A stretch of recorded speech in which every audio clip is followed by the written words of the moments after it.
ভোটে বিপুল জয়ের পর নতুন সরকারের দায়িত্ব নিতে যাচ্ছে বিএনপি।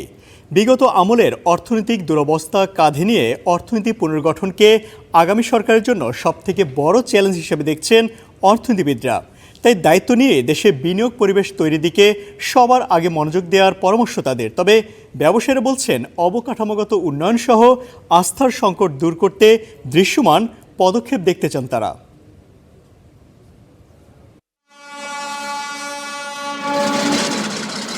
ভোট তো হয়ে গেল, নতুন সরকার তো সামনে ক্ষমতায় আসবে, কি চান তার কাছে?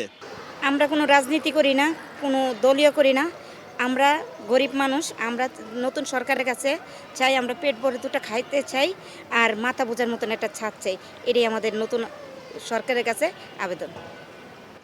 চাঁদনি বেগমের মতো সাধারণ মানুষ যারা আছেন তারা রাজনীতি বুঝেন না, অর্থনীতিও বুঝেন না। তাদের একটি চাওয়া, দৈনন্দিন যে জীবনযাপন সেটা শান্তিতে করতে আর পেট ভরে ভাত খেতে কিংবা মাথা গোজার একটুখানি ঠাঁই।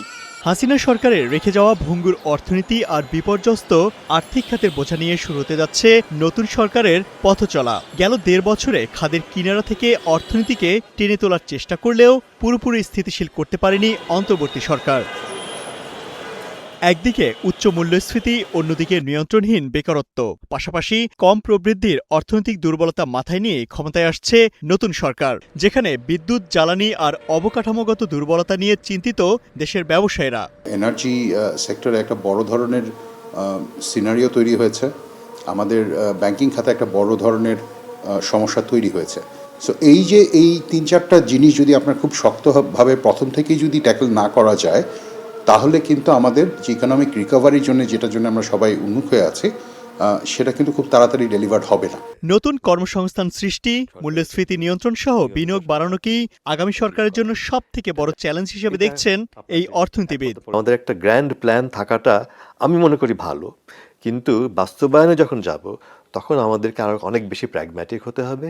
হাই ইম্প্যাক্ট প্রজেক্ট হাতে নিয়ে পাইলট স্কেলে হলেও এটা যে আমরা অর্জন করতে পারি, এটাকে ডেলিভার করতে পারি, সেই প্রমাণটা প্রদর্শন করাটা খুবই জরুরি। তাই উচ্চাভিলাষী পরিকল্পনা না নিয়ে বিনিয়োগ পরিবেশ তৈরির দিকে সবার আগে মনোযোগ দেওয়ার পরামর্শ অর্থনীতিবিদদের।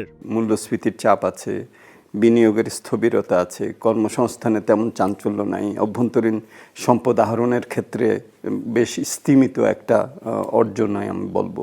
সুতরাং একটা প্রত্যাশা আছে, একটা ম্যানিফেস্টো আছে, একটা বাস্তবতা আছে।